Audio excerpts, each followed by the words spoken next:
I am glad to have us begin this morning with a time of devotion, and I am glad to introduce Pete Peterson, ruling elder, who is actively involved in the life of Highlands Presbytery.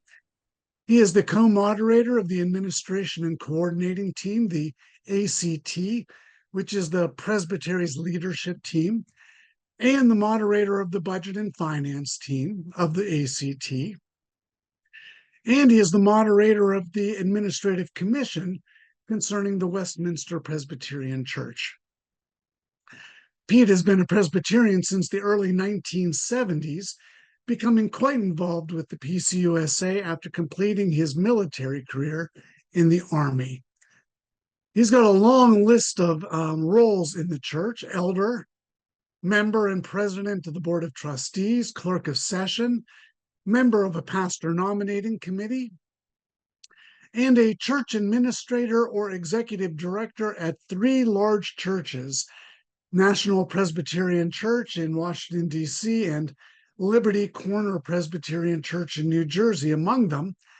And he's been actively involved in smaller and mid-sized churches since, specifically our own Fairmount Presbyterian Church and Clinton Presbyterian Church. Pete is a member of the National Association of Church Business Administrators. And if you are not familiar with that group, it is a 2-year certification program that focuses on 14 areas of church administration, ranging from theology to accounting, legal issues, personal, financial, and building management, counseling, and more. And when I learned that his certification project was called "When God is in the Details, a Theology of Church Administration," excuse me, I asked him this year, but I probably will be sliding a lifetime contract in front of him to see if he could lead the opening devotions as someone who has clearly thought a lot more about many of these things than I have. And so with that, I turn things over to Pete. And again, thank you for doing this today.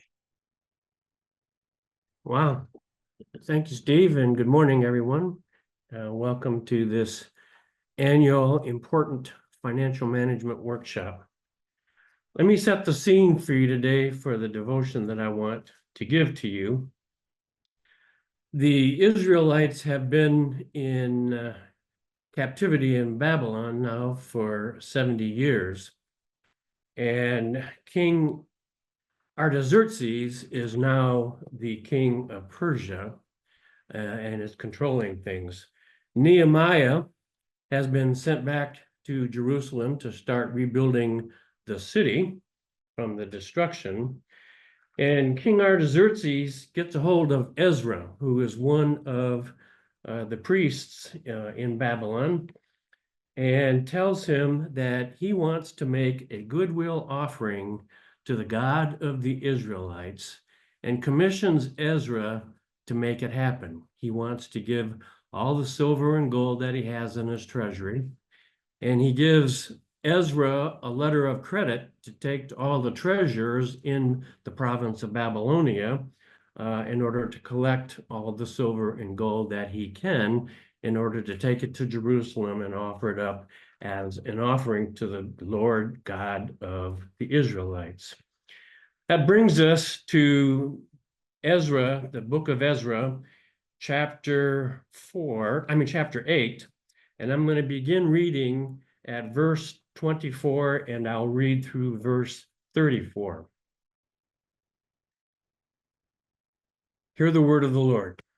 And then I set apart 12 of the leading priests, Sherebiah, Hashabiah, and 10 of their kinsmen with them. And I weighed out to them the silver and the gold and the vessels, the offering for the house of our God, that the king and his counselors and his lords and all Israel there present had offered. I weighed out into their hands 650 talents of silver, and silver vessels worth 200 talents, and 100 talents of gold, 20 bowls of gold worth 1,000 derricks, and 2 vessels of bright, fine bronze as precious as gold, And I said to them, you are holy to the Lord, and the vessels are holy, and the silver and the gold are a freewill offering to the Lord, the God of your fathers. Guard them and keep them until you weigh them before the chief priests and the Levites and the heads of the fathers' houses in Israel at Jerusalem, within the chamber of the house of the Lord. So the priests and the Levites took over the weight of the silver and the gold and the vessels to bring them to Jerusalem to the house of our Lord, of our God. Then we departed from the river Ahava on the 12th day of the first month to go to Jerusalem. The hand of our God was on us, and he delivered us from the hand of the enemy and from ambushes by the way. We came to Jerusalem, and there we remained 3 days. On the 4th day, within the house of our God, the gold and the silver and the vessels were weighed into the hands of Meremoth, the priest, son of Uriah, and with him was Eleazar, the son of Phinehas, and with them were the Levites, Jozabad, the son of Jeshua, and Noadiah, the son of Binnui. The whole was counted and weighed, and the weight of everything was recorded. Word of the Lord. The passage that I just read in the world of church administration goes down as the first recorded instance of church administration. The proper collecting and accountability for and recording of the offerings given to the Lord. The workshop that you're attending today, you're going to hear from a number of speakers who are going to give you important information to help you manage the affairs of the churches that you have been called to. Now, you probably are not all church administrators. Some of you are just church treasurers. Maybe you're the clerk of session, or you're some way involved in the office management at the church. But nevertheless, all of these things are important in administering the affairs of the churches that God has asked us to care for. And it is my prayer that you will be open to hearing and learning new things today that will equip you to be able to go back in whatever your role is in the church and help properly take care of the affairs of your church. Let me open us with a word of prayer.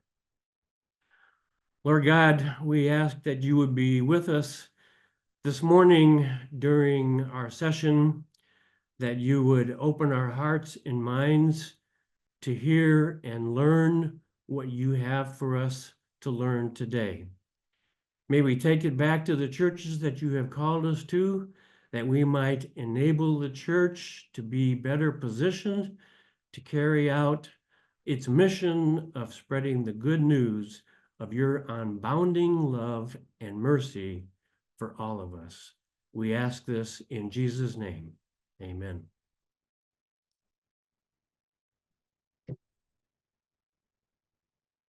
Thank you so much, Pete. Really appreciate it. Our next speaker is someone who is known to many of you, a good friend of the presbytery, and for me, I'm pleased to say a friend long before that, the Reverend Dr. Carrie Mitchell from the Board of Pensions. Carrie joined the Board of Pensions in 2019 as a church consultant, and before that, she was the pastor of the First Presbyterian Church of Pittsford in New York. As a church consultant, she travels far beyond just New York. She attends the presbyteries in 12 states and the District of Columbia.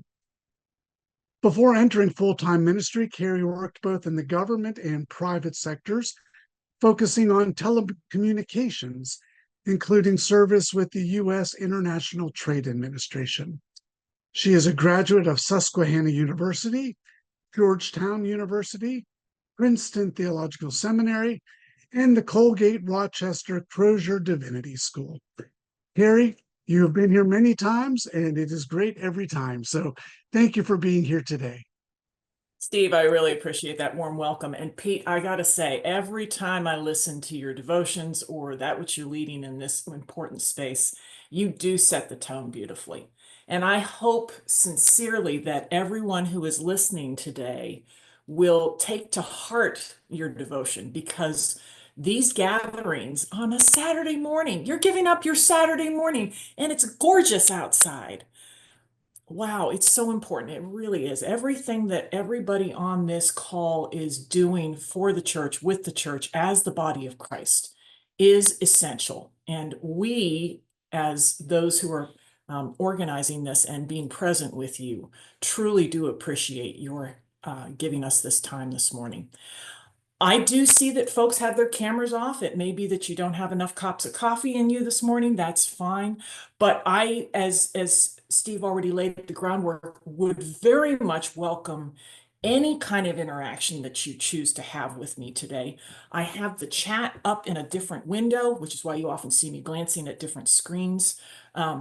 I want you to interrupt me, because it's not an interruption. This is a conversation. And if I'm not catching, hey, Kara, it's glad to see some folks that I haven't had a chance to say hello to in person for a long time. Yay. Anyways, John, good to see you all too. It's really a pleasure to interact, because I want you to walk away with true understanding. Now, what I may be sharing with you may not be your particular bailiwick. That's fine. What Rose may be sharing with you, what any of us as speakers might be sharing with you, may not be your bailiwick, but this is something that you can take back to the other finance person, the other personnel person, the other person who on session is your buddy in arms, who always makes certain that you're taking care of your church and your employees. So thank you for being here. Please make this a conversation. I'll make certain that I'm putting my direct contact information into the chat, so that if you have follow-up questions, we do very much welcome that. So before I get started, before I share screen, before I attempt to not give us death by PowerPoint, are there any burning questions that you must have answered before I cede the rest of my time to the rest of my very wonderful colleagues? And I'm going to go ahead and start sharing my screen while you think about, is there one or more burning questions that you have to have answered in our time together? And of course, if you're not comfortable turning your screen on and would prefer to just put this into the chat, please, by all means, do that. We're happy to have interactions that way as well. Any burning questions, folks? All right, seeing none. If you do change your mind along the way, we will happily talk about that. But let's get started, okay? So you can see my contact information there, which again, you're going to have me, I will put later into the chat, so that you have an opportunity should you need to be in touch with me. That's what I'm here for. I am delighted to say that I have full employment because of the changes that the board has put forth in 2025 to help people better understand what our benefits are. This next photo that you see on the screen is my real colleagues. These are not stock photos. I want you to know that the Board of Pensions has been around since 1717. And ever since we've started, we've been in Philadelphia, and delighted and proud to be there. We have been serving those who serve the church. We started out as the Fund for Pious Uses for Widows and Orphans, and we are able to cover more than 65,000 members.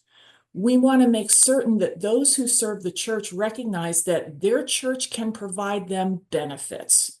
And what do I mean by those benefits? They're in 4 major categories, which we're going to talk about in a moment.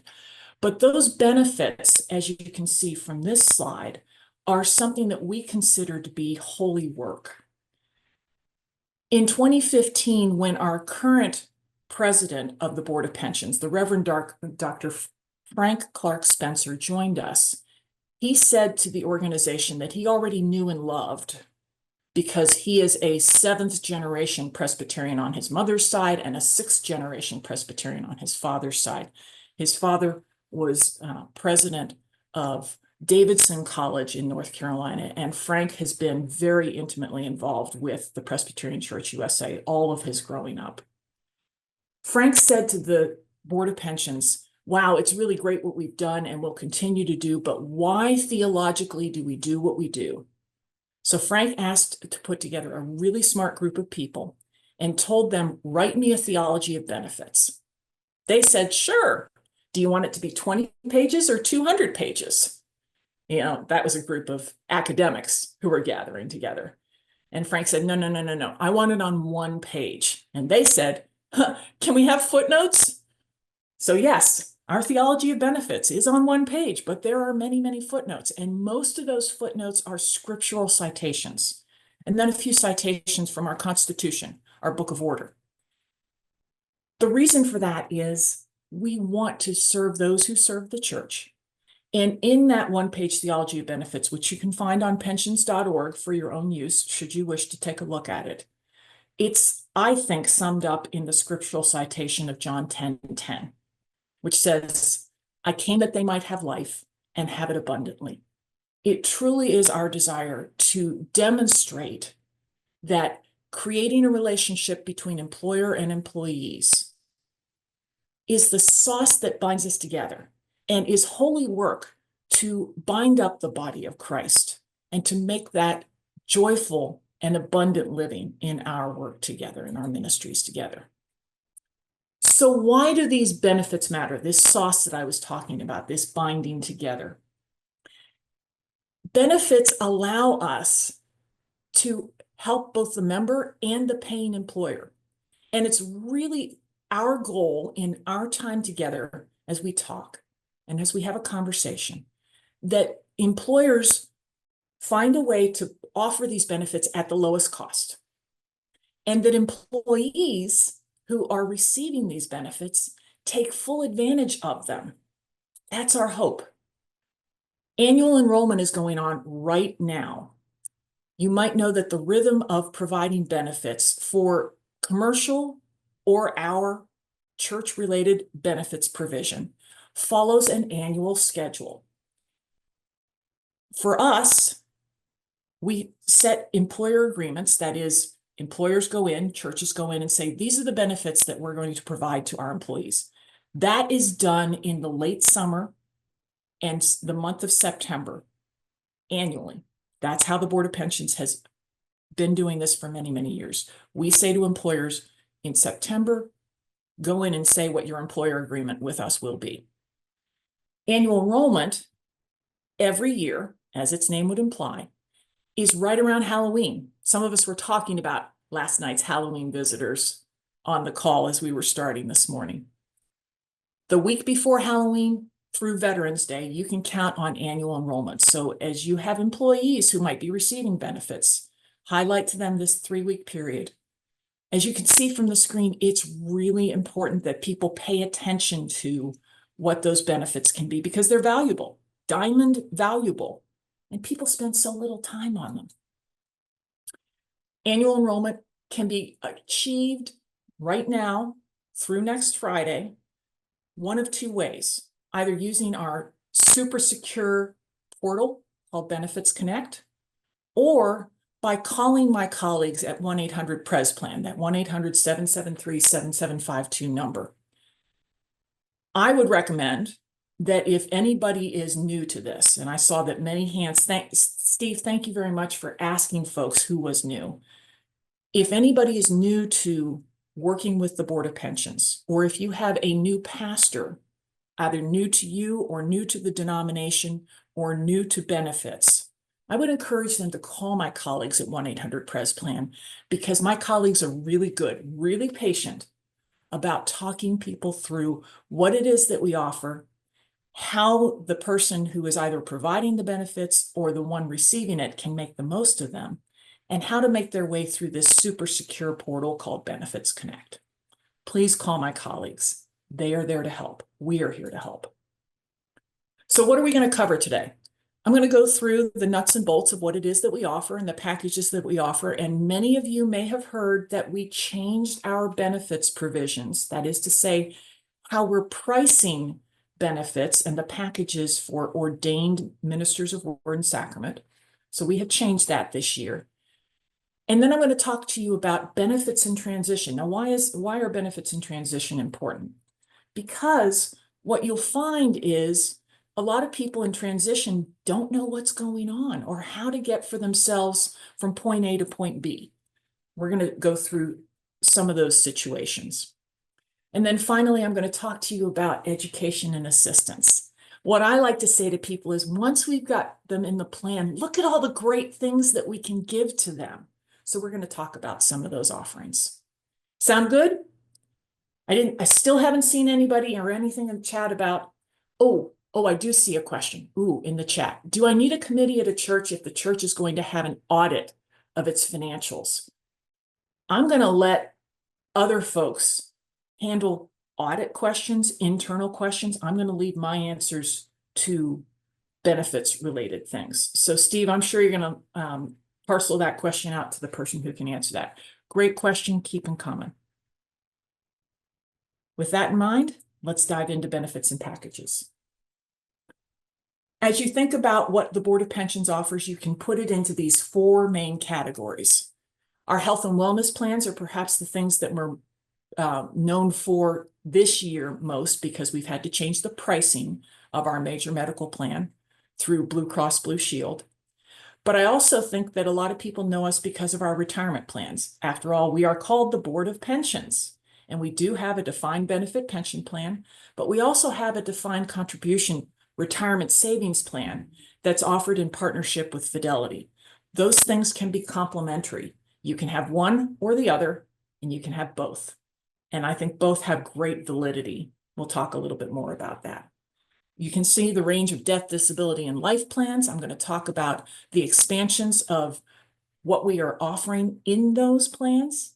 And then finally, tax advantaged accounts. These are my hacks, friends.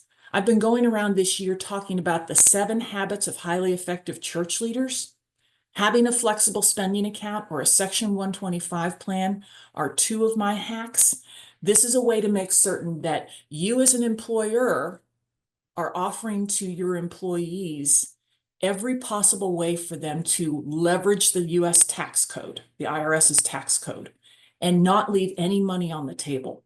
We all know that we live in a land of trying to do more with less. Let's use the resources and not let anything be left on the table. That's what I consider a flexible spending account, a way to make certain that we're leveraging the tax code. I also want you to be aware that our medical plan, as I highlighted in that first of 4 categories, has these fabulous special features. Should you be in a position to offer your employees participation in the medical plan, I want you to know why our Blue Cross Blue Shield partnership is so special. We own the medical plan. We're self-funded. We don't farm this out. And we're the ones who are final arbiters of what's included in the medical plan. So much so that, as you can see, smack dab in the middle, in 2022, we started with care navigation. We've partnered with Quantum Health so that as people are trying to figure out their explanations of benefits, or how they get a second opinion, or what the formulary is through our partnership with Express Scripts, they have one place to call, Quantum, our care navigators. And yes, I do this phone number all the time. I've got it memorized, 855-497-1237. That's how members can get in touch with this very helpful navigator through the complicated healthcare system. A couple other things that I want to highlight for you. As with anybody on the Affordable Care Act, anything that's preventative is free to those who are participating in this plan. So we have comprehensive preventative care. But here's something that's different about the way we have written our self-funded medical plan. Most commercially available medical plans, even with the ACA provisions, say that if you're going for a scan of some kind, like a mammogram or a colonoscopy, the ACA says that preventative care has to be 100% covered. We do that. You go in for your first mammogram or your first colonoscopy, that's 100% covered. What's different about our plan is when you get that dreaded call that says, ooh, we saw something on your mammogram that we weren't entirely certain what we're looking at. We want you to go back in for another mammogram. Other ACA plans can say that that is no longer preventative, it's diagnostic. And they will apply their plan provisions of copays or coinsurance so that the member is having to pay out of pocket for that second diagnostic. We consider that follow-on to be preventative as well. We still consider it 100% paid by the plan. Another thing that distinguishes us is the way that we have centers for excellence. Because we're partnering with Blue Cross Blue Shield, that covers 97% of hospitals and 92% of the physicians across the United States. And one of the reasons that we continue to partner with Blue Cross Blue Shield is because you know that pastors and other church employees can move from state to state, from presbytery to presbytery. Therefore, it's really important for them to have coverage that doesn't become interrupted. Having all of those different kinds of networks available to them, should they have a situation where they have a knee replacement or a hip replacement, we have with these centers for excellence the possibility for them to have the facilities charges 100% coverage should they choose to use a center for excellence. Why? A center for excellence is one of those hospitals or other surgical facilities that Blue Cross has seen that the statistical outcomes are so much better that they want to drive traffic to those centers for excellence. And of course, we want our members to go to that place as well so they get a better outcome. We don't want them coming back for a second hip replacement. We want them to have a good outcome. So if a member does use a center for excellence, they don't pay facilities charges. If they have to travel more than 100 miles to a center for excellence, we have a grant for up to $10,000 to pay for their transportation and lodging for themselves and for a trusted loved one who's going to be there with them. It's just those kinds of things that we get to control that makes us feel as if we're caring for our members with our medical plan and all these special features that you see. Now, I want to start with something that's familiar. Many of you are treasurers or otherwise financially responsible for smaller churches that have one pastor that has only known what we call the traditional plan, pastor's participation. This is today's way that we offer a benefits package to most of our churches, to the installed pastor who has to be in pastor's participation. It's one size fits all, the traditional plan. And as you can see, it has these aspects at this percentage of effective salary. The defined benefit pension plan, the death and disability plan, the temporary disability plan, and that medical plan that I just talked to you about with the PPO option, which says that you can be in network or out of network and still have coverage. That's today at 39% of effective salary. We also have a minister's choice benefits package that, again, you see the percentages. You might notice something similar between these two slides. I'm going to flip back and forth between the two because pastor's participation starts out with those first three lines: defined benefit pension plan, death and disability plan, temporary disability plan. And those 8.5%, 1.5% equal 10%, which lo and behold, hey, that's minister's choice. That is our starting point. This year we offer, and have for several years, these two benefits plans for ordained ministers of word and sacrament. You're going to see that with our 2025 benefits plan redesign, the pricing redesign, that we are going to make this minister's choice benefits package available not just to, as its name would imply, ordained ministers of word and sacrament, but to anybody who serves the church for more than 20 hours. We believe that this minister's choice benefits package, what we're soon going to be calling the covenant package in 2025, is unparalleled, cannot be found in the commercial market because, for a number of reasons, our defined benefit pension plan is one of the few pension plans still around nationwide. You saw the Boeing strike, right? They were holding out for getting the pension back. Very few organizations and no churches any longer have a pension plan. We're one of the last to do that. And our pension plan, as of the board meeting that was held by the board of directors just this past weekend, is 163% assets over liabilities, more than fully funded. It's robust. It's not going away. We are going to take care of those We serve those who serve the church, and you as partners with us help us to do that. You also see that we have the death and disability plan and the temporary disability plan. All of these things together are priced such that if somebody has an effective salary lower than our median, and for 2025, the median for the effective salary is going to be $71,000. If somebody's earning less than $71,000, they are going to earn pension credits, not on their, let's say, modest $50,000 effective salary. They're going to earn pension credits on the median $71,000 effective salary. What a boon. Think about that. You're earning pension credits on a salary higher than yours. Think about trying to attract employees, people that you want to stick around at your church. This is a great way to do that by offering this benefits package. Today it's called Minister's Choice. As of 1/1/25, it's going to be called the Covenant Package. So this is where we stand today. Pastor's participation and Minister's Choice. Now, there are things that the board can control. And in 2025, we are making these improvements that you see to our asset-based plans. Our death, disability, and life plan improvements can happen because we can pull the levers on our more than fully funded balanced investment portfolio. We're going to raise the lump sum death benefit, as you can see, from 10 to 12.5K. And we're going to say that that death coverage can be up to the IRS compensation limit, which for 2024 is $345,000.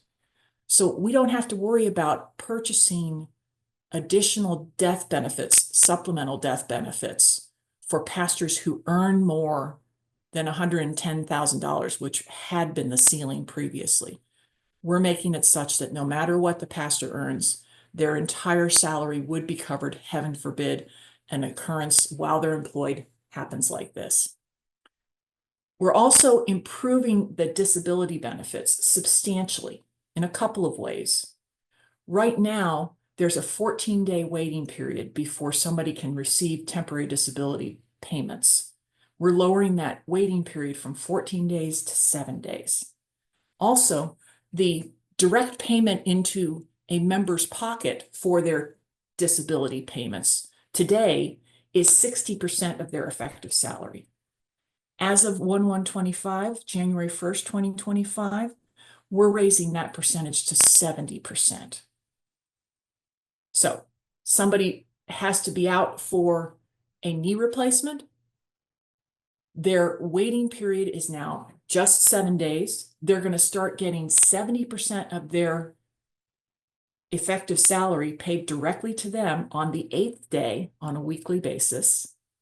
And if they've done that knee replacement at a Center for Excellence, they didn't have to pay facility charges. You can see together how all of these benefits can be truly rich for an employee that you're either trying to retain or attract. Now, what has changed for pricing for our ordained ministers of Word and Sacrament? Our goal as of 1/1/25 is to do these various things. We want to be responsive to you, the people in the church, the employers in the church who are making these packages available. We're intending to, with these redesign of the charges, hopefully lower costs for congregations and make it such that more pastors can receive those benefits. I'm going to introduce 3 new phrases into our rubric, our collective rubric today. I've already given you one of them. That is the covenant package. Remember, we talked about Minister's Choice at 10% of effective salary? As I said, that package is now being called the covenant package.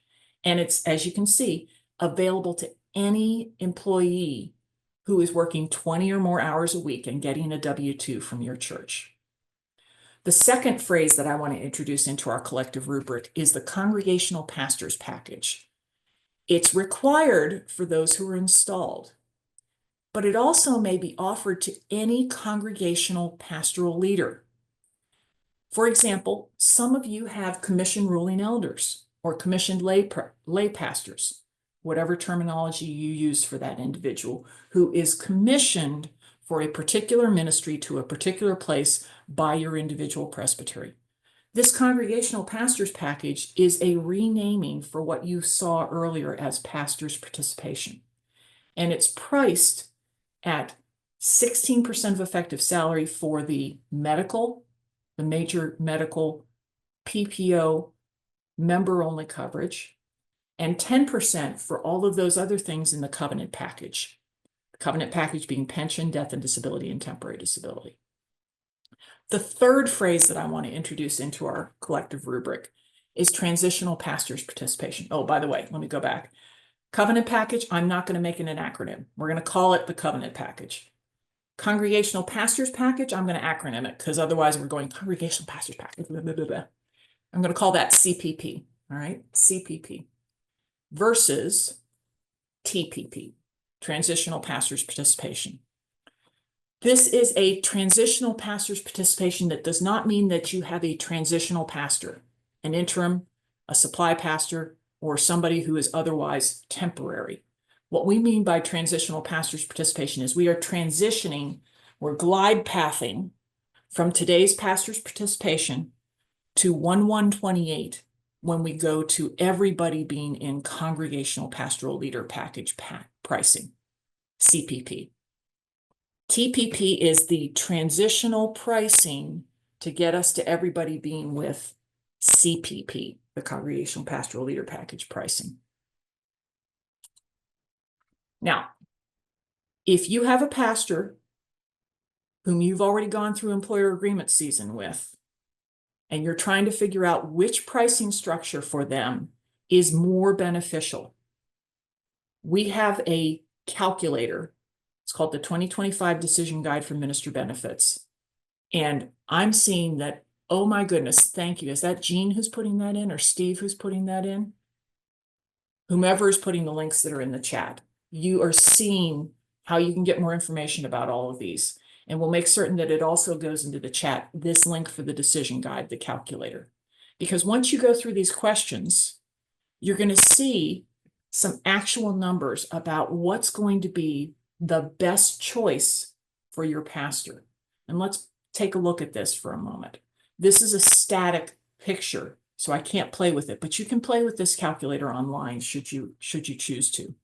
The Congregational Pastors Package. You'll notice that both CPP and TPP, the first three lines across the top, it's the same numbers because it's 8.5% of the effective salary that we had put into this of $70,000. See at the bottom, $70,000 effective salary. CPP and TPP, we're just doing calculations. And what you see from this is if you are just doing the member coverage, it's $11,200 at $70,000 effective salary. 16% of that is $11,200. Contrast that member only coverage with, for under TPP, the medical is $23,100 because that's full family medical. That full family medical is 33% of the pastor's effective salary. And that's for those pastors who currently are covering all of their dependents.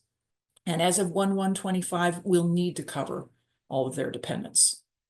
But if you have a pastor who is member only, as you can see, this CPP structure is saving the church a substantial amount of money. They're actually going to be paying less. You as an employer would pay less for CPP in 2025, either for that member-only coverage, or if we were to have a live screen here and be able to toggle, but we can do some easy mental math.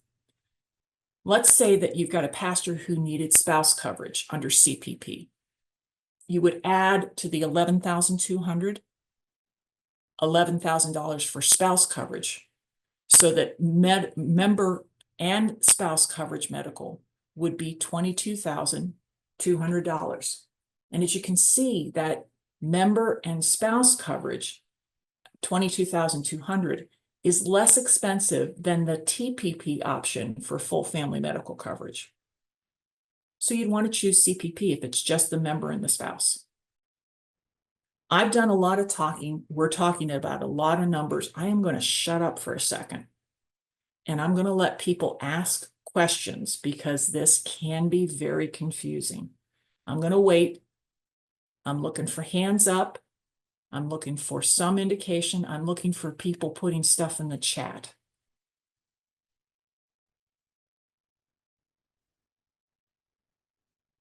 Boy, I'm that good. Wow. You all get this. All right. All right. I'm going to keep going. If you come up with a question, we can talk about it. Let me jump up and down about this. Remember, I was talking about attracting and retaining employees. If you have that sexton, that church secretary, that choir leader, that paid soloist who you want to make certain that you're retaining, if you're giving them a W-2, you can do so and offer them these 3 benefits. Remember, it's that sauce, it's that glue, it's that wonderful thing that says we as an employer think about you and care about you, want to take care of you with these kinds of plans. And it doesn't have to cost the church a dime.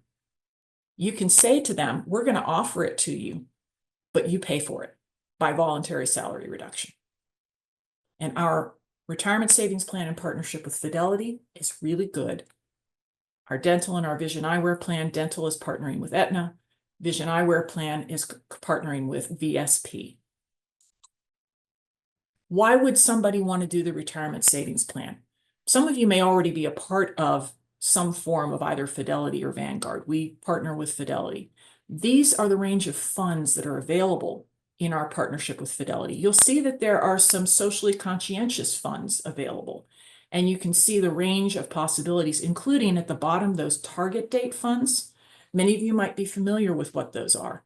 They say that, oh, I intend to retire in 2030 or 2035. If you're retiring earlier, then you will probably have a mix of securities as arranged by Fidelity in your portfolio that are more secure, like treasuries, and those that would be less risky. But if you're retiring further out, your portfolio would be balanced such that it is thinking about mid caps or other riskier stocks. That's what a target date fund is, and we offer that range. Now, why is it important to think about contributing to a retirement savings plan, a defined contribution retirement savings plan? Think about $10 a week, 2 trips to Starbucks. You set aside $10 a week, $520 a year, assume a 6% annual improvement to that, which is a very reasonable assumption in today's market. Over 20 years, that $10 a week at 6% compounds to become more than $22,000 in 20 years.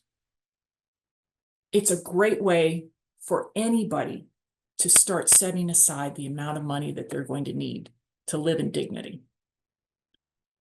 Great question here. Calendar window of opportunity to begin the Fidelity Retirement Savings Plan benefit. This is one of the few things that is not on our employer agreement annual enrollment prescribed calendar. You can join our Fidelity Retirement Savings Plan at any point in the year. To get started, call my colleagues, 800-773-7752. God, I'm loving, I don't know if it's Liz or Jean or Steve who's putting these in the chat. There are all your links, folks. Well done. All right, benefits and transitions. It's a nice place to stop and see if there are any other questions. Thank you, Jean. All right, let's talk about the benefits and transitions. I want you to know that we have no cost coverage for those pastors who are in either today's Minister's Choice, tomorrow's Covenant package, or in our today's Pastor's Participation, tomorrow's CPP or TPP. We have no cost coverage for in between their calls. Let's say that they're leaving your church and they're going to somebody else's church, but they're taking a few weeks or longer in between those calls. If somebody is having their last day of benefits paid, let's say November 15th, they're going to be leaving the church. Because we don't prorate our charging of benefits, we're going to provide those benefits for all of November. And then we pay the benefits, the full month of medical and a full month of death coverage for all of December, meaning that the pastor could start January 1 at their new employer and start picking up benefits as of January 1. Another way that we are trying to bridge people is what we're now calling minister's bridge coverage. Some of you might already know it as transitional participation coverage. That's where if somebody wants to pay for their own benefits, they know they're going to be out for more than that month in between calls. They're trying to discern where they want to go next. Somebody can self-pay, and there's a couple ways to do that. We also have medical continuation, which is our equivalent of COBRA. It's more expensive, but it is available. And then finally, if somebody is truly retiring, that is, they're going to start receiving a pension from us, they can choose to look at our group passive PPO Medicare Advantage plan offered through our partner Humana. Those are each of the benefits in transition. Let me talk a little bit more in detail about them. Minister's bridge coverage. This is available to those, as you can see, who are eligible. It can be when they're moving from your church to another church, and they can have it for up to 24 months. You can go from minister's bridge to medical continuation, but you cannot go from medical continuation backwards to minister's bridge. And what do I mean by medical continuation? As I said, it's like COBRA. Let's say you wanted to continue to self-pay for your coverage. It's available for 18 months, and it can be canceled at any time in that time. Our PPO, passive PPO Group Medicare Advantage plan is something that we started in partnership with Humana in 2024. And in 2025, we're going to continue to offer it at zero premium for those who are retired or age-eligible spouses of those who are in our pastors who are in our medical plan. The best way to learn more about Humana's plan is to take a look at our website for it or to call the customer care number. Those are our transition offerings. I want you to be aware of them. There's a lot more detail behind them. Ask me detailed questions about that at your time, at your leisure. Once we've got people in the plan, look at what we can do for them, folks. Our assistance program has been around since we started in 1717, because we started as the Fund for Pious Uses for Widows and Orphans, and we were helping those who could not otherwise pay for their own livelihoods and benefits. As you can see, we gave away more than $7.6 million in 2023, and we want to keep giving away more. I'm going to go through the 10 grants that we have and some of the eligibilities for them. By the way, all of those grant monies, they are gifts from the Christmas Joy offering that your churches may take up, or they are individual gifts from individuals who've said, I'm grateful, I want to help the church. We don't rob Peter to pay Paul. We don't take any funds from our pension funds, from our medical plan funds, from our death, disability, and life funds. Each of those are stovepiped.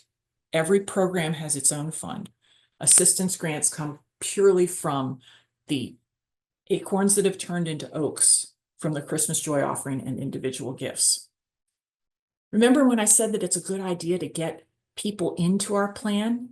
If you're giving them a W-2, no matter how many hours they're working, and they are in part of our retirement savings plan or our vision or our dental or anything else that we offer, they can be eligible for this emergency grant for up to $5,000. That can be really helpful to your less well-compensated employees because they tend to be the folks that are living paycheck to paycheck.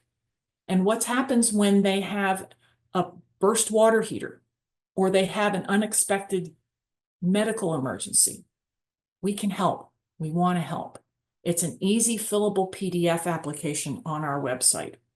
You also see that there are adoption grants and transition to college grants. And I want to emphasize that that adoption grant is not just for what you might traditionally think of somebody going out and getting a child for themselves. What if it's a grandchild because the intervening generation is not able or is not there to care for that grandchild? Adoption assistance grants apply. I was just talking with a pastor yesterday who's adopting his niece. It's a beautiful thing. We want to help. We also provide 4 different grants for our pastors in active service. As long as they're getting a pension or medical plan from us, they can be eligible for these need-based grants that have an eligibility threshold of an effective salary without the MANCE calculation, an effective salary of under $80,000 annually.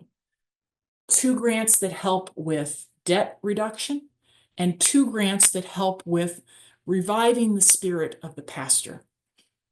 Clergy wellness and the Sabbath sabbatical grant, that reviving the wellness of the pastor, differ only in time. If somebody is going to go out for a traditional sabbatical grant of 3 months, we want to provide that to them. But let's say they just need a few weeks or even 4 days to go down to the Davidson Center for Professions in Davidson, North Carolina.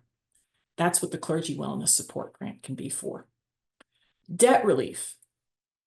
Minister's Educational Debt Assistance, as its name would imply, is a grant of up to $25,000 over 5 years to bring down the educational debt. That can be college, 2-year degree, seminary, another graduate degree, or either the Doctor of Ministry or the PhD that your pastor has earned. Any kind of educational debt for the member, for the pastor, not for the pastor's spouse, not for the pastor's kid, but for the pastor themselves. We want to help. Let me differentiate that from the minister's debt relief grant, because debt relief can be both educational and consumer. Consumer is that car payment, those credit card payments, that mortgage payment. That's consumer debt. If we can get our pastors looking at that minister's debt relief grant, not only will we hopefully give them up to $10,000 at the completion of the program, we're also going to help them by gifting them several free sessions with an Ernst & Young tax professional who speaks clergy. Many of you out there may have had questions about clergy taxes. That Ernst & Young financial professional will take a look at your pastor's financials and project for them how they're going to set aside enough income for themselves to retire in dignity, and then set up a plan, reducing their debt, offering them this $10,000 grant, and putting them on a guideway to making certain that they retire with dignity. I really like that grant. Make certain that if your pastor's carrying consumer or educational debt, that they consider it. And then finally, for retirees, we give these grants for those who have been serving the church faithfully, but would not be able to retire in dignity. We also have Board University. That is our educational platform behind the Benefits Connect portal that allows people to access all of these things. There's contact information. I'll make certain I also put it in the chat. I've thrown a lot at you, and I'm still under time. I'm looking, I don't see questions in the chat. Madam Moderator, Mr. Moderator, I can return to you 3 minutes from my docket, but I'm also here to answer questions. I'll be hanging around for your next fabulous speaker. So if you want to throw something in the chat, I'll still be paying attention. Thanks for paying attention. Y'all are amazing. Carrie, you are that good, so I'm not surprised. Thank you, and thank you, Jean, for putting all those links in. To the person who asked about audits, it can be done by a professional or by a committee. And if you go to the Presbytery's website, you will find the financial management handbook that I mentioned will be covered next year. But the handbook is available now, and it gives you information on how those can be conducted, either by hiring someone or by doing so internally with a committee. Any questions for Carrie before we move on?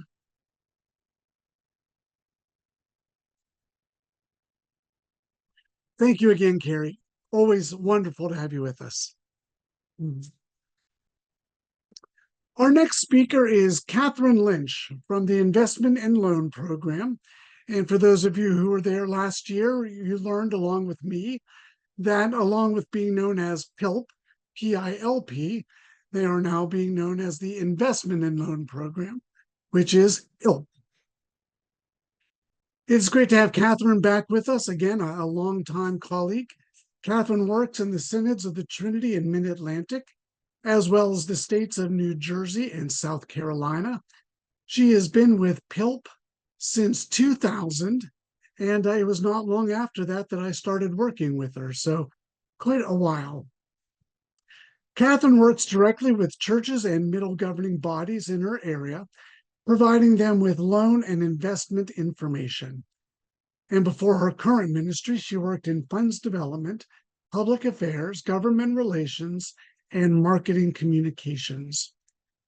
Catherine lives in Western North Carolina, and so we hope that you and those whom you know and love are doing well in the wake of the hurricane. And she is a member of Tryon Presbyterian Church. And so with that, I would like to turn things over to Catherine. I am hoping she is here. Oh, are you here, Catherine?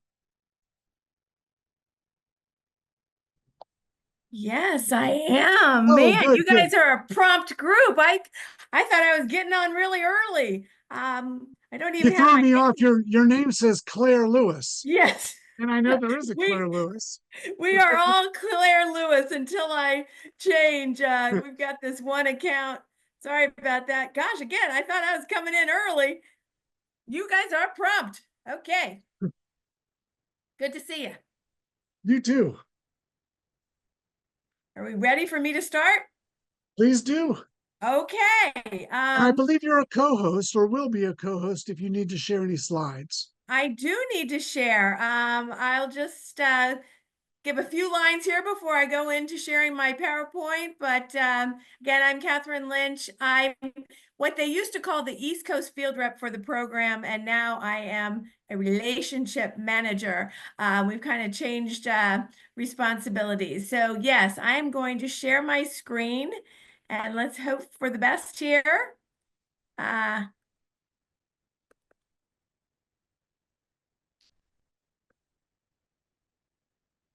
does that look? It's good to me. Oh, great. Okay. As I say, now I'm a senior relationship manager. Last year, when I was sharing with you all, they referred to me as a field rep. What has changed is now, in addition to doing like sales and marketing, I'm also a loan underwriter. And the benefit there to our churches is should you inquire with our program about a loan, I will be the same person with you, one person from the very first conversation all the way through to the loan closing. So slightly different responsibilities on my end, but we're hoping that that serves our churches somewhat better. I am in Western North Carolina. It's been a crazy last few weeks. I was without power for about a week and without internet for 20 days, which made some challenges in terms of PowerPoint presentations, and I will tell you that my colleague, Reverend Sungju Park, who handles the West Coast and our Korean churches, said to me this week, you know, I have a PowerPoint presentation, brand new, that I will just send to you, and perhaps you could find this of use. And I was so appreciative. It's a beautiful presentation, and I have updated it to make it my own. And so let's get started. With that. Sung is a bit newer to the program, and I think he found, and I find as well, people don't understand where the investment and loan program quite fits in with the denomination. I always get consistently you're with the Presbytery, you're with the Presbyterian Foundation, and they go looking for me those places. And no, actually, we are one of the 6 agencies of the denomination. I think you've already heard from the Board of Pensions, Presbyterian Foundation. These are all sister organizations with the Presbyterian Investment and Loan Program. But I'm going to be giving you contact information. But just keep in mind, don't go really looking for us through the denomination, the foundation, or through Presbytery of the Highlands. We work with these organizations, but we are a separate entity. So what is the investment and loan program about? What I'm going to be doing is giving you just an overview of the program, and I am going to have time, I think at the end, to take your questions.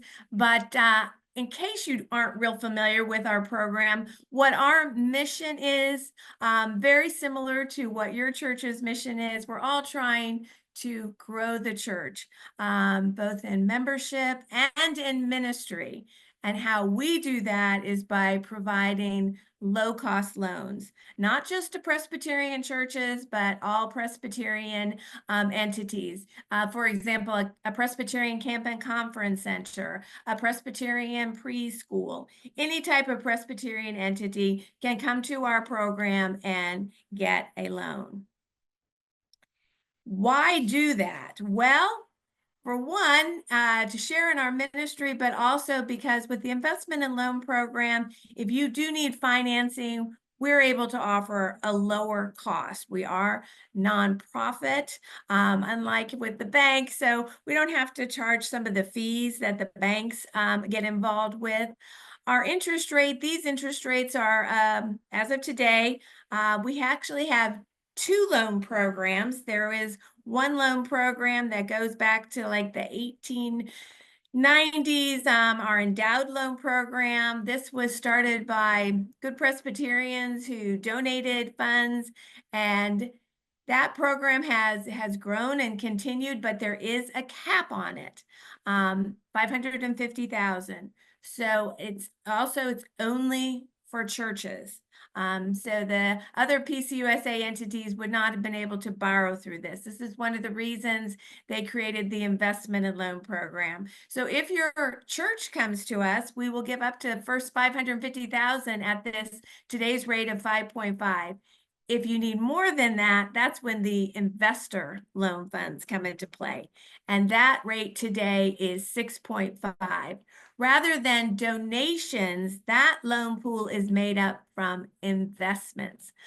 Presbyterians and individuals, the middle governing bodies, Presbyterian churches invest with us with something that it's like a CD. We call it a term note, and we pay you interest on that, and that provides the funding for these non-church loans, for larger loans, and also for refinancing. In terms of the loan term, it's typically 20 years, 100,000 and over, we're talking 20 years. If the loan is less than 100,000, you might be looking at a term of around 15 years. In terms of that investment that I mentioned, the term note, the thing that's like a CD, I think what Sung's going for here in this slide, transferring funds, the idea that perhaps you have funds at the bank, maybe some money in a money market or in a CD. You could transfer those funds over to the investment and loan program, earn interest, and share in our mission of helping to grow the Presbyterian Church. So you could look at that as good financial stewardship. It helps you to engage in mission in probably a way that you might not have thought or had the opportunity to do so before, but you still earn interest. Reverend Sungju Park is a pastor, and I think this is more of a biblical illustration, but I love it. The idea that your talent or your resources are in the ground, if at the bank, and certainly you want to have some funds at the bank, but the idea that you could put some of those buried resources, buried talents that you have at the bank over with us, and then you'd be able to do the mission of the church and earn interest. So who can invest with us? You can invest with us. Individual Presbyterians can invest. Certainly your church can invest, and any of those other PCUSA entities that I mentioned. Somewhat different from a bank, our minimum investment is only $500. Often with the CD, the minimum investment is $1,000. And we intentionally made it very low in order that many, many Presbyterians and churches could be involved with our program. We do have fixed rate notes, and I'm going to share some information on our interest rate in a moment, but we have the fixed rate. There are adjustable notes, and we have something called a mission market, which allows you to invest with us on a month-to-month basis. You can always get our rates on our investments on our website. We reevaluate those and look at those on the first of every month, and that's when the rates are updated. But I did want to tell you about a rate promotion that we've got going on right now with our program. If you were to invest that $500,000 or $500 or any amount above that, you could get 3%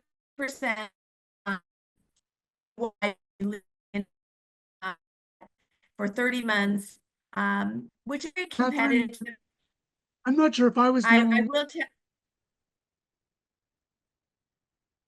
Catherine. I'm sorry. Yes, am I here? It may just be me, but you're breaking up a little.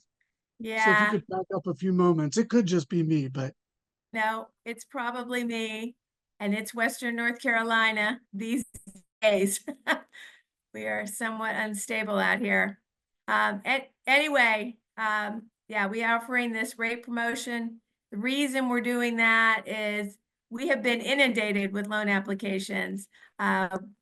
We're finding more and more that the banks are not as excited about working with our churches, and it's a good thing that we're here, but it has put a strain on the dollars that we have available for the loans, the larger loans. We've been able to do all the loans that have come to us, but we are running this promotion as an incentive for you to come and invest with us. You may have heard at some point about our rebate or discount that we offer on a loan interest rate. I'm just going to touch on this very briefly. This would be for those larger loans over $550,000 or for refinance. As I said, the rate is somewhat higher for those at 6.5, but if you invest up to a certain portion of your loan, you can bring that interest rate down to the 5.5. So that's what this is mentioning, and certainly comes into play for large projects. Here's my contact information. What I also wanted to do at this point, there's a lot more I can tell about how you apply with us, but I wanted to open it up to questions in case I have not touched on something that people are particularly interested in.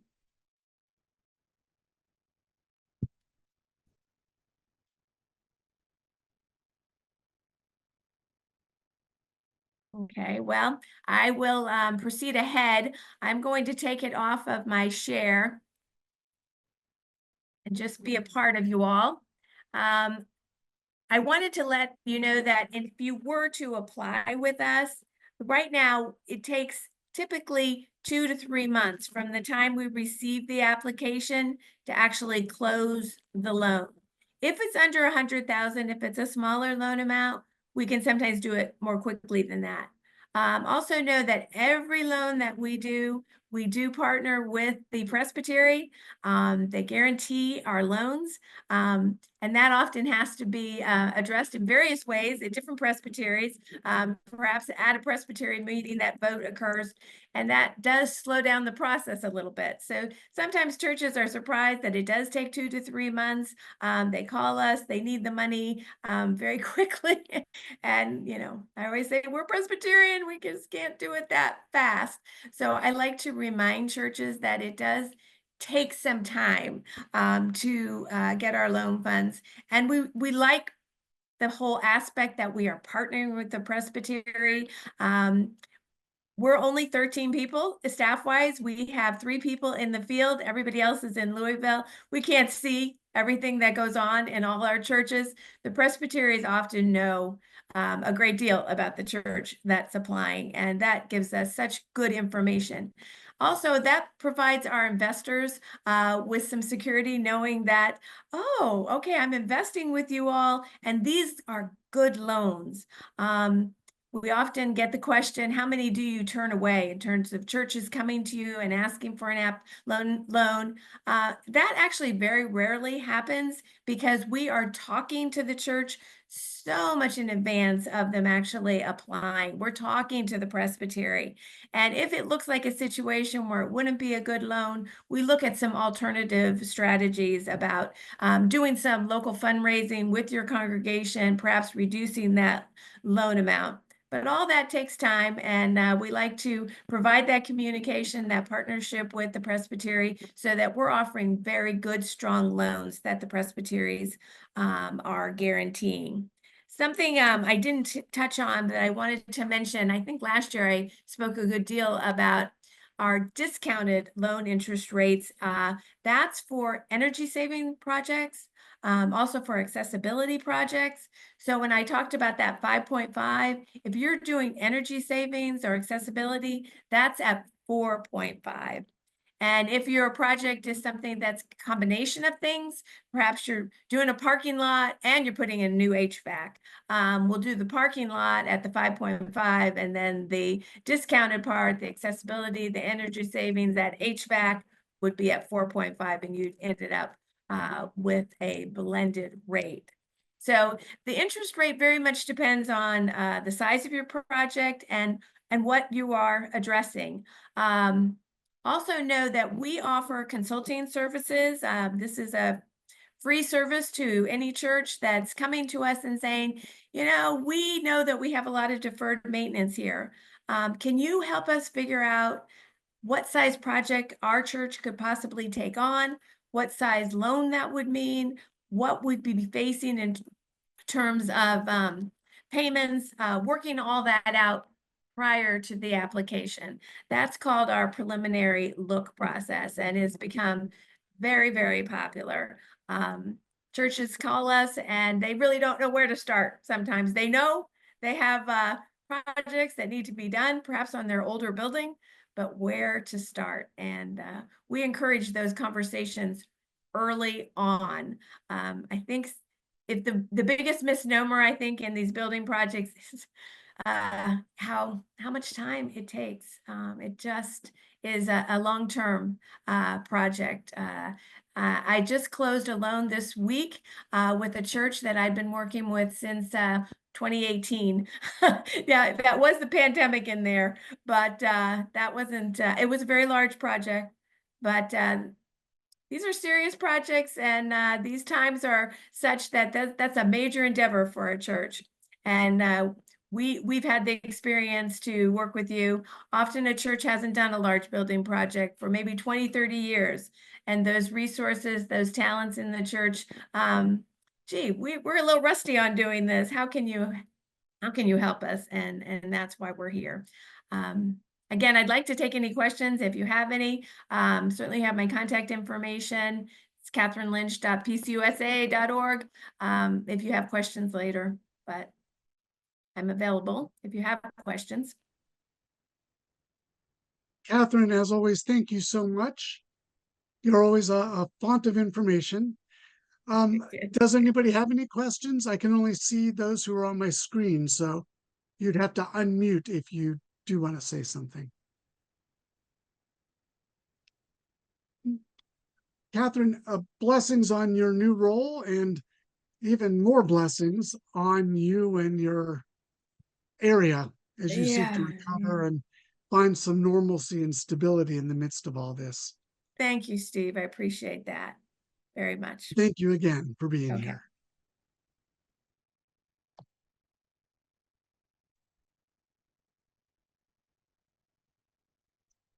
Our next participant is Rose Niles, and I see Rose there on the screen. Rose is from the Presbyterian Foundation. It feels like I just saw you, and I guess I did. Some of you may have seen her if you were at the Synod Assembly last week, and I'll mention that again in a few moments.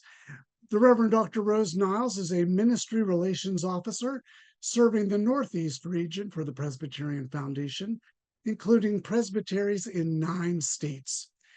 She works with congregations to create a culture of generosity, to develop gifts and fundraising plans, and provides coaching to finance, stewardship, and endowment committees.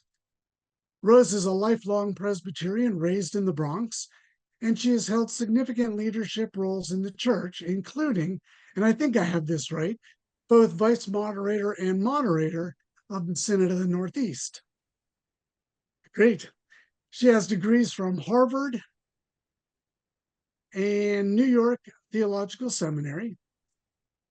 Prior to joining the foundation, Rose served as a development officer at Austin Theological Seminary, an associate on staff of the Committee of Theological Education, and as a pastor to congregations in the New York area and in Louisville. And in looking over my notes over these past couple of years, your granddaughter must be thinking about starting kindergarten soon. And she was not that old when we started. So it's a wonderful thing. Rose, as always, thank you for being here. And I'm going to put a link in that she's asked for you to see. And I turn the floor over to you. Thank you so much, Steve. And it's good to see everyone here today. Your presbytery is the gold standard for this kind of equipping of your leaders. So it's a joy to be with you, and thank you for that wonderful introduction. And yes, Selah is 4 now, and she has a little brother now. We have to update that. She has a 1-year-old little brother. So all is well on that front with the children. Well, it's a joy. The Presbyterian Foundation, as I'm sure many of you know, if not all of you, was founded in 1799 as the original board of trustees of our denomination. So in many ways, it's the one of the continuing elements from the very beginning. And our mission has always been to bring people and mission and resources together and to help steward assets for Presbyterian mission causes. And so in doing that, we support our congregations in many different ways. Today, I just want to tell you that we have tons of resources. And the resources include new ones that have been developed, like the one I'm going to, well, it's not really exactly new. It's being brought back after a hiatus, forced hiatus. But I'm going to discuss the financial assessment tool, which is an online resource, particularly for people who are dealing with the wanting to see the overall health of the congregation in terms of financial health, as well as mission health. It's sort of a nexus of resources built into that one tool. But we also have, I just want to quickly mention, end of the year resources, tax information that you can download as a resource for your congregation on end of the year giving, and even bulletin inserts that you, or slides for your screens, if you use screens, where you can give end of the year information on how to make gifts to your congregation. So we develop and provide a lot of resources of that nature. But today I'm really going to do a deep dive. Steve, do I have screen sharing ability? Can folks see that? Yes, I do. And yes, I hope you can. From the beginning. Okay, so today I would like to discuss a tool called the Church Financial Health Assessment. We had this tool for a number of years before I joined the foundation as a staff person, as your ministry relations officer in the Northeast. But in 2017, the denomination stopped collecting as part of the statistical data, the annual statistical data report, financial information.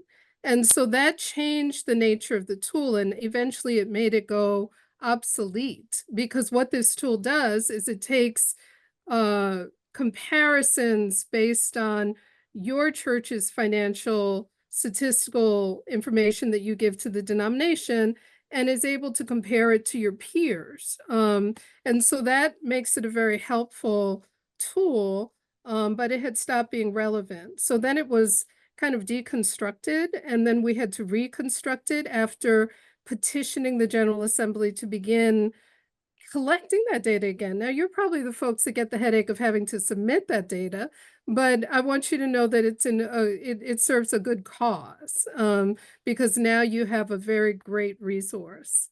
So the Church Financial Health Assessment helps you to see how your church is doing in key areas, such as budgeting, finances, stewardship, and legacy giving, and actually gives a lot more information than even those categories. I'm just going to run through some of the categories: endowments and major givers, planning, participation on and online giving, deficits and debt, building and endowment, preaching and communication, leadership, and bequests and giving. It allows you to really get, it's kind of like when I go to the doctor. I recently did my annual preventive care visit, and they draw your blood, and then they have a whole lot of indicators. And my doctor says, your liver's fine, your kidneys are fine, your heart is fine, you you really need to keep working on losing weight, So it's kind of just like that. And the report is fairly comprehensive, and also includes links to resources in all of the areas that you can tap into. And then you can check a box, and I'll be showing you that in a minute, where you can get further support from me, your ministry relations officer, if you think that would be helpful. So the first step would be when you go to the website, and the link is in the chat box to get to the page on our website where this tool now resides. When you go to that page, you'll see this screen that explains what I just explained, that the financial assessment is a tool for learning more about your finances and how your congregation compares to other PCC USA churches your size. You do need to kind of have all your financial data assembled. So in order to do that, we have created a worksheet. So if you click on this link that has the red box around it, you can download that worksheet, and then you can kind of pre-answer all the questions in one place so that you're ready once you go to the tool. You'll get that detailed report emailed to you, and it'll be attached to an email, and it will be able to show you really where your strengths are and where your challenges are, as well as helpful links to our resources. First step would be you have to register. So this red circle is around the registration link. So you create an account. The financial health assessment, as I mentioned, uses information previously provided to the denomination through the clerk's annual questionnaire, the statistical report. So you find your congregation by searching for the city, state, and or church name. There's a lot of different ways to search, which I'm about to show you. And then you create your own username and password. Now, this is a key point. Churches can have more than one account to accommodate multiple users. So please don't use your church's name when you register, but it will ask you for your church's name as part of the registration. But where it says name, use your personal name and a personal email address. So then you'll be guided through a series of questions about your church. And the questions include things like average worship attendance, percentage of members who pledge, your church's stewardship plan, if your church has an external audit, and a number of other questions that deal with financial health areas.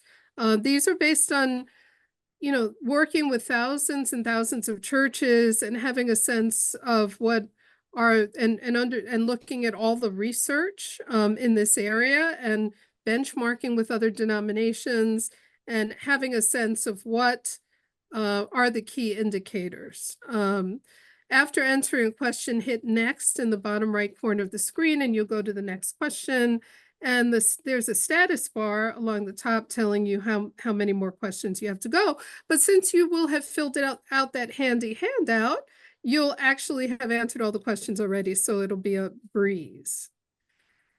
Now this is just a little bit of a overview of how you make your selections. You can just search by your state only, and a list will come up of all the churches in your state, and you can pick your church. You can select church and city, and then you'll get a somewhat smaller list. Or you can also go by city, state, and name. Sometimes you have to do this a few times, especially if you're going by name. You notice we didn't just say name because so many names are similar. So you really have to pick different fields. Then you will go to registration. And in registration, as I mentioned, please use your own name. There's no red circle here, but I'm circling it with my arrow. Please use your own name and then a personal email, ideally, because if you just use your church's email, then someone else may use that same email and it may get confusing. So use one of your own personal emails. Select a password. The password has to have 8 letters or numbers, and then you're registered. And then you'll be welcome to your own user dashboard. I should mention here, in case I forget to mention it, that one of the cool aspects of this report is that this report will be available for you to use year over year so that you can see the levels of change and improvement in the report. And you can check off for yourself which of the resources you've already explored. You'll be asked, this is just going to give you a quick overview of the various questions that are asked. You'll be asked to indicate your position with the congregation, check all that applies. So if you're elder, treasurer, and church member, you check those. If you're pastor, you check, or different area of pastoring, you check that. Member of stewardship team, member of another standing committee, and or other. Who is currently providing your congregation's pastoral leadership? You respond to that question. And then questions like, how many pledging or giving units are in your congregation? And approximately what percentage of your congregation participates in giving? What were the total contributions for the past calendar year? How much of the last year's total contributions were pledged income as compared to investment income? Does your congregation have a written annual stewardship plan in place? Is this plan shared by with the congregations on an annual basis? In the past year, how often has stewardship or generosity been a topic in a sermon? Does your congregation regularly insert written information on stewardship and giving in the weekly bulletin and other communication vehicles? You can see where we get the feedback on communication and preaching.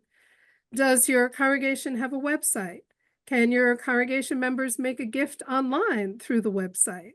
Is your annual budget mostly funded by one or just a few individuals? Is your congregation currently operating at a deficit? How long have you been operating at a deficit? Does your congregation have an annual review of its finances? Who in your congregation is responsible for leadership in the area of stewardship and generosity? What portion of the budget goes to support outside mission work?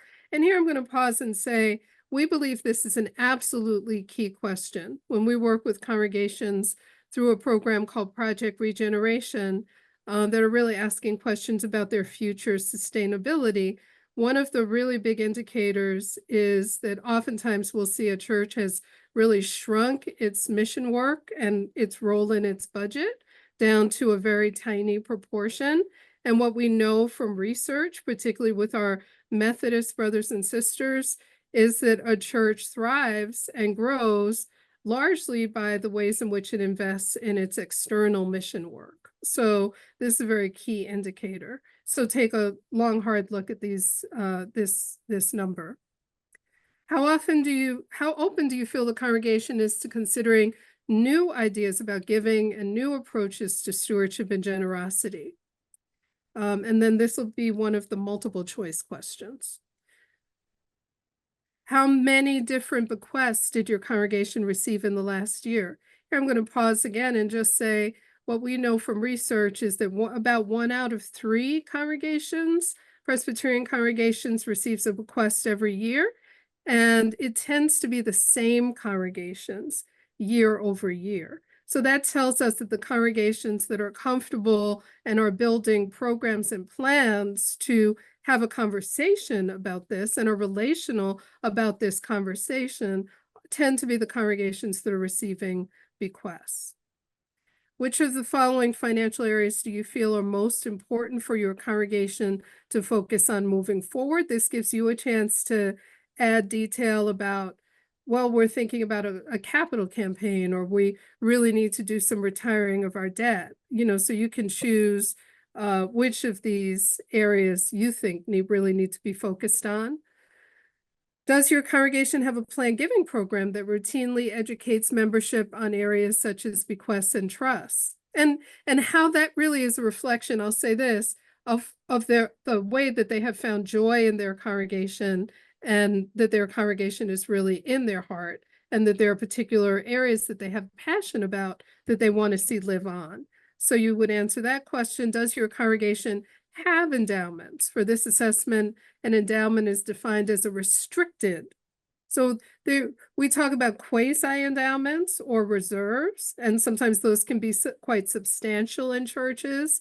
But the question here is, do you have a formal endowment? And a formal endowment would be a restricted body of funds where only the interest and earnings are used for operational purposes. What is your average spending rate? That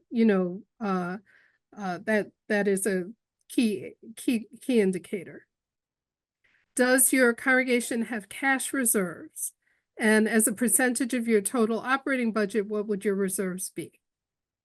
Has your church had a capital campaign anytime in the last 10 years? Did you reach your campaign goal? In the past 5 years, has your church received any gifts in the form of real estate, stocks, or other non-liquid assets other than cash? Approximately how many such gifts have been received, and what was the approximate value of the gifts? And then lastly, in terms of the questionnaire, do you want to connect with you? We do receive the reports. We only maintain the ones that say that they would like us to connect with them. So would you like a Presbyterian Foundation representative, which in y'all's case, as I learned to say when I lived in Texas, in y'all's case, that would be me. Or what I used to hear when I was growing up in the Bronx was "use guys." Use guys are stuck with me, So that is your choice. But I mean, you don't have to, if you later decide you want some help in a particular area, please do reach out to me. Then you get a chance to actually view the report right away, so you don't have to wait for it to be emailed to you. You click on the link to view the report, and then you can immediately, it's sort of like immediate gratification, you can immediately see the report. And after viewing the report, you can be confident that it's also going to be emailed to you. So I just want to give you an example of one particular category. Just like the previous, this is a report example. The previous version of the report, I was initially struck when I first saw it, when I joined the team, how it was really cool that it shows you sort of green light, yellow light, red light. So it gives you a green light in the areas you're doing well. For example, one recent report that I looked at said this church was doing well in endowments, major givers, planning, participation on online giving, deficits in debt, and building an endowment. Then that's the green area. The yellow area said needs attention in preaching and communication, and for immediate review, leadership and bequests and plan giving. And that's the red area. So each of these fields, the sort of green area, whatever winds up being in your report, the yellow area, and the red area will be broken down into those subcategories that I mentioned. And this is just an example of one of them, capital campaigns. But you see, not only does it give some explanation of the importance of this area and kind of give you some indicator of how you're doing well, but also lists links. Anything that's in blue is an actual direct link, and you'll get several. Here you get 1, 2, 3, 4, 5, 6 links to take you to resources in this area. So, and of course, if you have any questions at all, I'm a key resource to reach out to process any of these links or the overall report.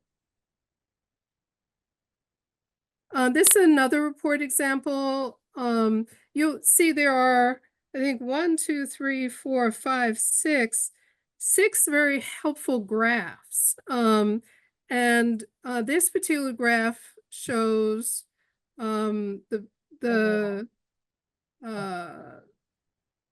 believe it's the peer average of sources of income, if I'm not mistaken. Somehow the heading got cut off of this, but this is really here to show you that in the graphs, in this particular version, this was a made-up report and it didn't really relate to anybody's statistical report per se. So if a church didn't submit the statistical report, typically where this red box is, there would be a blue bar showing you what your church, where your church relates to the national average. And here the gray bar is the national average of all Presbyterian churches. And here the yellow bar is your peer average. And when it comes to these peer averages, that means the churches in your synod that are plus or minus 5% of the size of your church. The size, the numeric numbers of members that are reported. So within the whole synod, plus or minus 5%. That is the peer average. So I just want to mention that the other graphs include things like sources of income, percentage of investment income versus total income, operating at a deficit or a surplus, and budget to mission, that key indicator that I mentioned, your budget to mission, and also bequests. And so those graphs would allow you to see how you're doing compared to the national average and the peer average. So this is the presentation I had sent to Steve a PDF of this presentation, which I think could be available to all of you if you wanted to review it. Yes, Rose, we will putting this video up, and we'll have all of the presentations that are provided to us as links with that video. Great, great. So as you know, I'm always here bubbling over with all of the resources that we have to offer.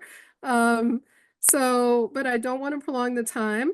I know you've been here for a long time already this morning, so I'll just take any questions on this particular tool. Do you have any questions? Anything in the box, the chat box, or?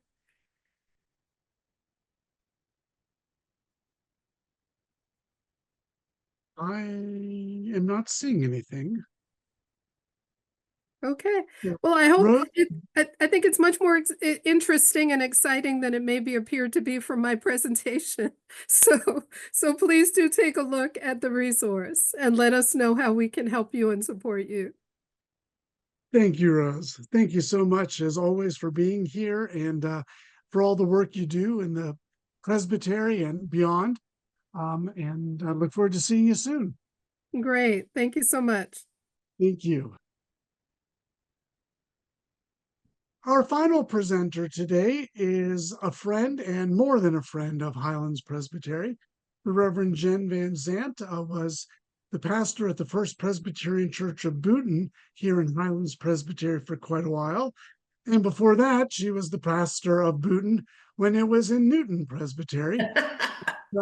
She was the moderator of Newton Presbytery and the chair of the Newton Presbytery transition team when a number of our presbyteries transitioned into becoming four. Jen helped Newton become part of Highlands.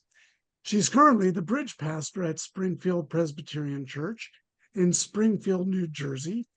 She is a spiritual director and a leader of contemplative prayer groups, and she holds an MDiv from Princeton Theological Seminary.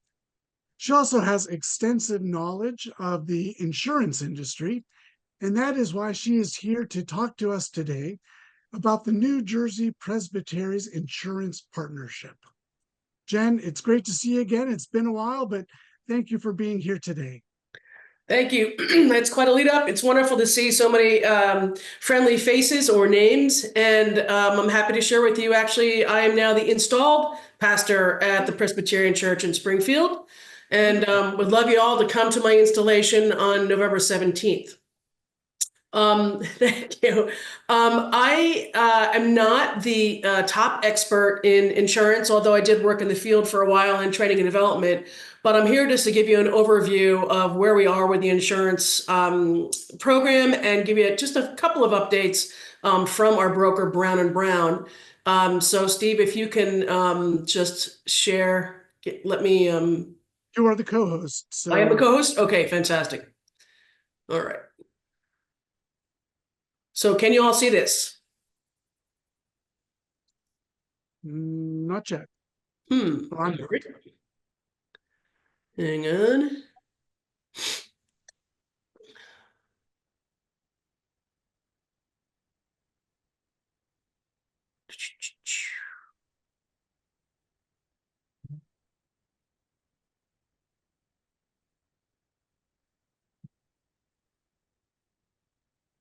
How about now? I am not. Huh. Okay. Things may have changed a bit. Can you just walk me through how I might... See, I should be able to share my screen, right? Right, there's a button at the bottom that says share screen. Right. And then a bunch of screens should become visible to you. And There. it looks like it's working. There. Okie dokie. Now we got it. Good. All right, just give me a second to make this large.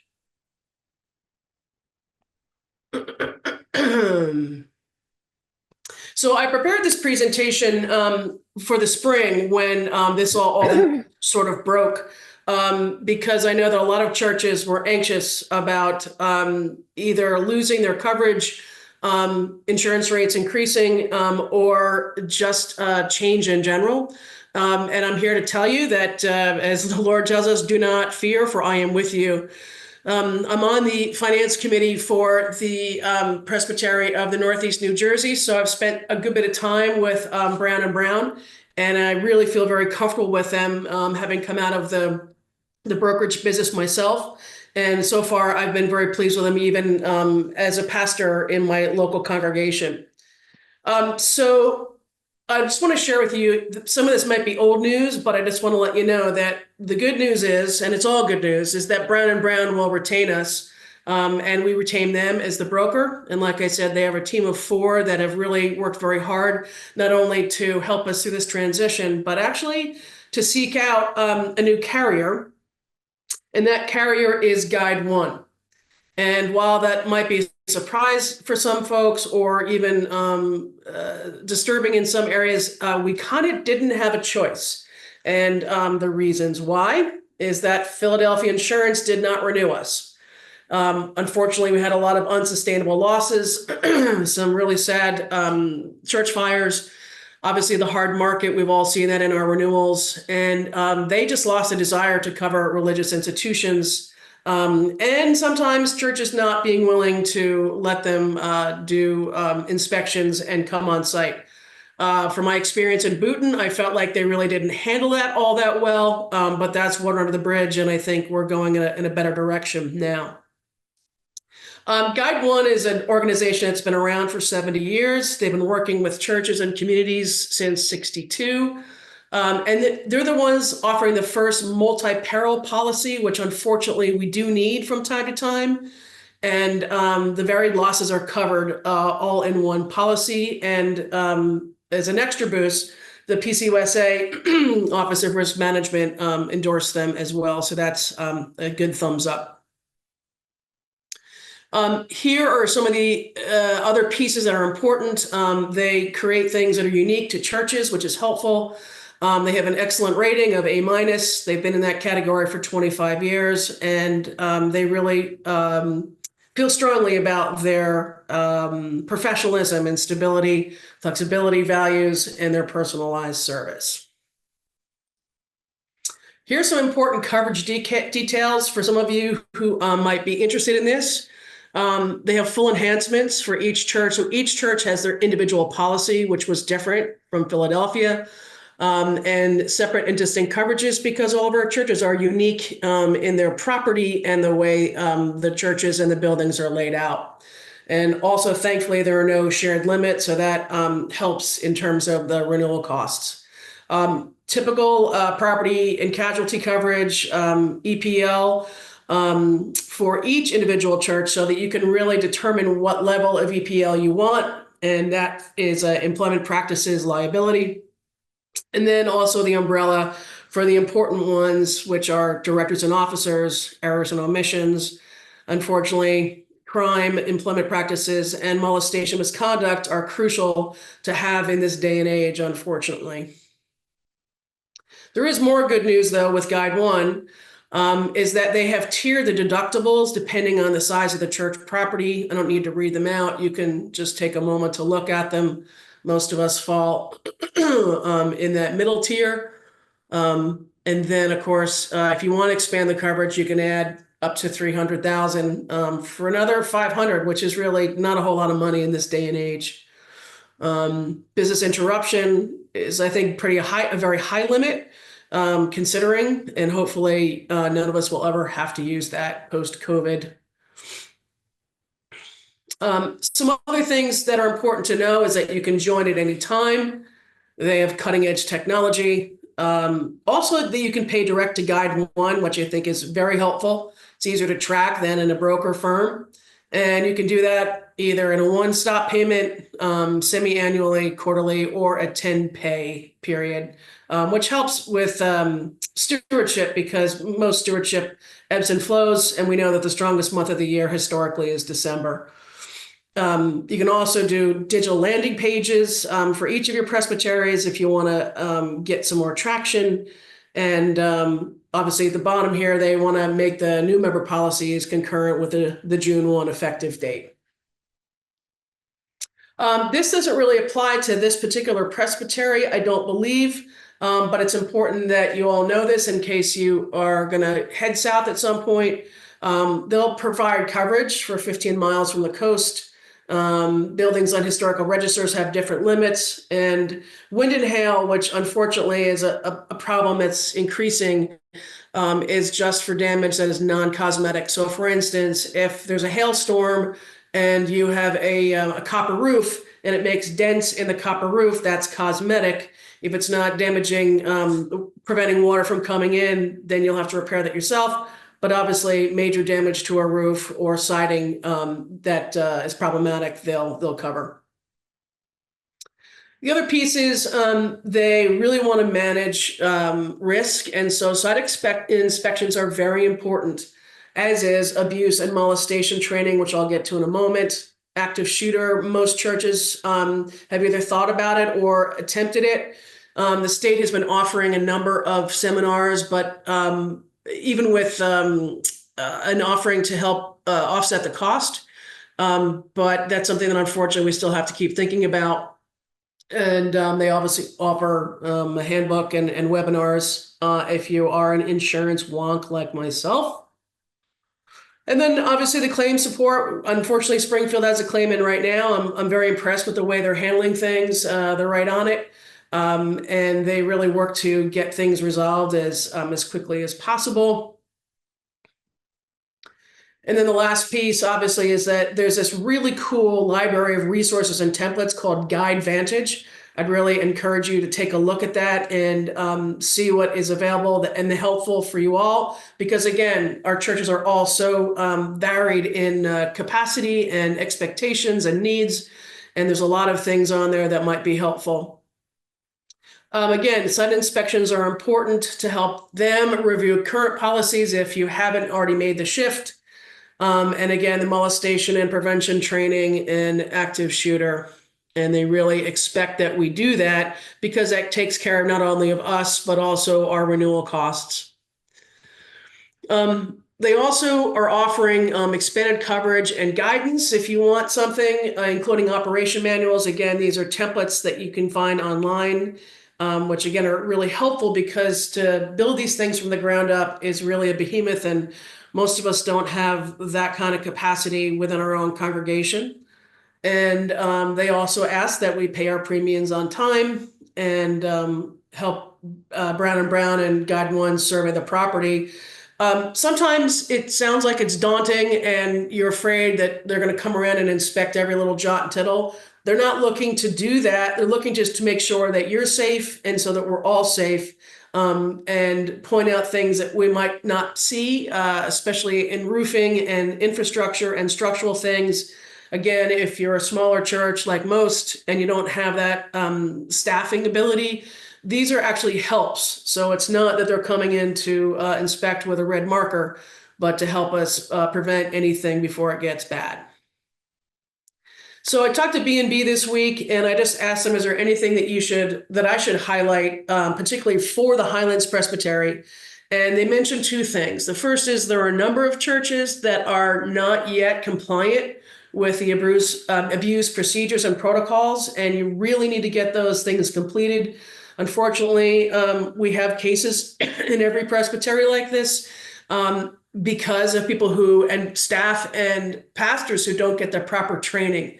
It is really crucial that you do that because it will affect renewal if you don't get that stuff done. And then also, it's a very strange name. It's ancient, but it's called Inland Marine. It has nothing to do with marine whatsoever. I don't understand it. But a number of you have special musical instruments. Most likely it's handbells and the organ themselves. But some of you actually even have fine arts in your buildings. And so we want to make sure that they're valued properly and cared for so that in the event that there is some sort of episode of damage, that you can be made whole on those things. And Tracy Hauser is your contact person. Again, she's terrific and very responsive. She's also the one you're going to hear from if you haven't paid your premiums or it's been overlooked. So, but she's terrific to work with. And so that's sort of the long and short of it. And I know I went through this fairly quickly, but you had a very specific presentation from Rick Friedel back in the spring. This is just a reminder for those of you who couldn't have a chance to see it. And I'll be happy to answer any questions that I can, or if they're too technical, I'll talk to Tracy or someone else to get you the information you need. We probably shouldn't all ask you questions about why it's called inland marine. Correct. I did ask that myself, and they said it's just an ancient term. It's been around since the 60s. Inland makes sense, but I think it has to do with water damage that doesn't come from the coast. Yep. Any other questions beyond inland marine matters?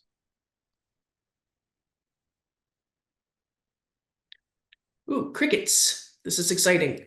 Oh, I see a few in the chat. Oh, good. All right. Hey, Don Mansfield, how are you? I haven't seen you in forever. Let's see. All right. Regarding giving programs with session authorization, can a paid staff member who does not have a check signing authorization fill the financial secretary role of recording and reporting giving? That I'm might not be a sure this is question we could handle after. Okay, John. yeah, because I don't think that's kind of an insurance question, but I think someone, maybe Jean responded, yes. All right. Anything else? One thing I do want to explain, folks, and I've heard a lot of complaints about this and concerns. We are unfortunately in a time of inflation, and the good news about that is that we've all done really well in our savings accounts in the last year. But what that does mean is that the cost of everything has gone up, and we're just going to have to hold on for a while until things settle down. And just hang in there. I've been in this business for a long time, or ancillary business, and when the market softens, we will win. So just hang in there and do everything you can to take care of your buildings and your staff. Again, I can't emphasize enough how much training, boundary training, is crucial for pastors, even if they've been in the pastorate for a long time, because things continue to shift and change, both in the world and the expectations of conduct. So folks, please make sure that your staff is really well-trained and compliant. Question, yes, I will make I'll send the slides off to Sonia so you can have them. And someone wants to see the previous slide. Oops. Is this the slide you were looking for? If you stopped sharing, then I'm not sure unless you reshare. You It's can not do up that. there. Hang on, Monica, what particular slide are you looking for? Well, I stepped out and came back in, and you were talking about having somebody come up, review the property. Yep. I missed that. So I wanted to just get Okay. Yeah, so it'll be so Brown & Brown and Guide One really want to come to the property to help you not only troubleshoot what may need to be shored up literally or physically, but also point out some things that you may not notice or see that could be problematic, especially as we go into a winter season. And they're really here to help us troubleshoot before something happens that would be far more difficult to repair. So we're asking them to have somebody come out to look at the property. Yeah. Is that correct? Mm-hmm. And that to Tracy too? Tracy is our customer service person. It would probably be one of the team that comes out and does the real property, like Morgan, and maybe somebody from Guide One. But again, these folks are all really, really nice, and very professional, and they genuinely care, I think, about our work together. So I'm just going to say, this is Jean. You can contact Tracy for any questions, and she will get you to the right person who can answer that question too. Okay, will do. Thanks.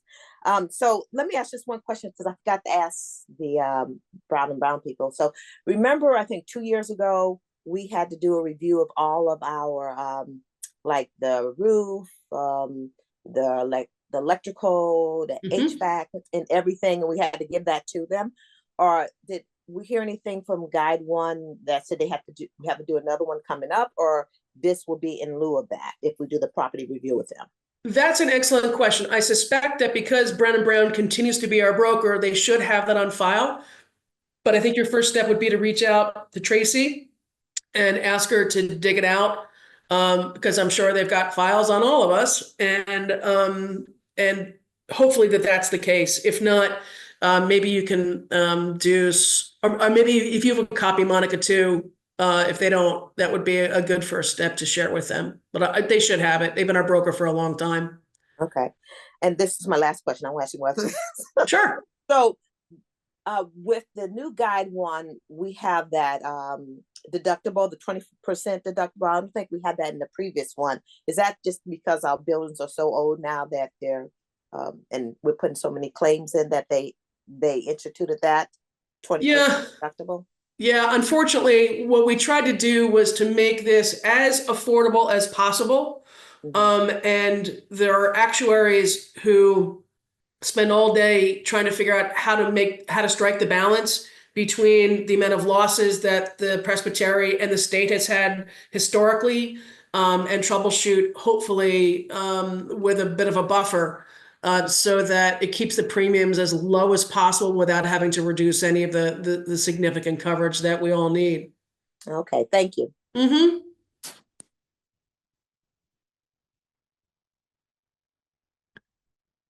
Anyone else with a question for Jen?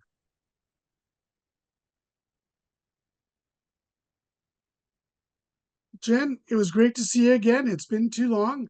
Indeed. Blessings on the upcoming installation and your ministry at the church.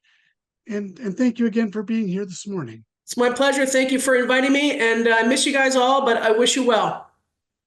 Thank you. One of the things that is a consequence of our new relationship with Guide One is the partnership we now have with Ministry Safe here in Highlands Presbytery. And we just had a presentation that was recorded, and you've received at least one, if not more, emails pointing you toward Ministry Safe, the video information to sign up. So I hope you'll do that. I won't take time to do that today. I will remind you again about the separate workshop coming up in early 2025, but you have gotten some links toward the handbook itself. And so you can look there for any questions in the meantime. And not to put them on the spot, but we do have some sharp Highlands Presbytery minds here. And I'm thinking particularly of Jean and Pete and Liz. And so I do want to give you a chance if you have questions more broadly, as some of you have asked, and I think there was one in the last chat. This is an opportunity to ask until we get to the 2025 event. Does anybody have any new questions?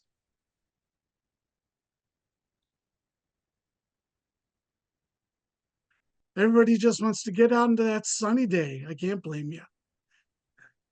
Well, folks, thank you all for being here today. If you have questions for any of our specific speakers, they've let you know how to find them. And if you have questions for us here at Highlands, Jean is here, Liz is here. I'm here, as much help as I can be on such things. And we are all here to help each other. So thank you again for being here. Oh, wait, I'm sorry. Miscellaneous question regarding giving programs. With session authorization, that's an old one. Forget it. We already dealt with that one. Thank you. Let us pray. Holy One, thank you for your church. The church that means we never need walk alone. We always have support, guidance, places to ask the questions and know we've been heard, people with whom we can walk until we get those questions answered. The matters we've discussed today are all important. Help us to address them as firmly and as faithfully as we can, to trust in the guidance we receive from those who know more than us, and for trusting you in all things. We pray this in your Son's name. Amen. Go in peace, everyone. Thank you again. Blessings, and look to see you early next year.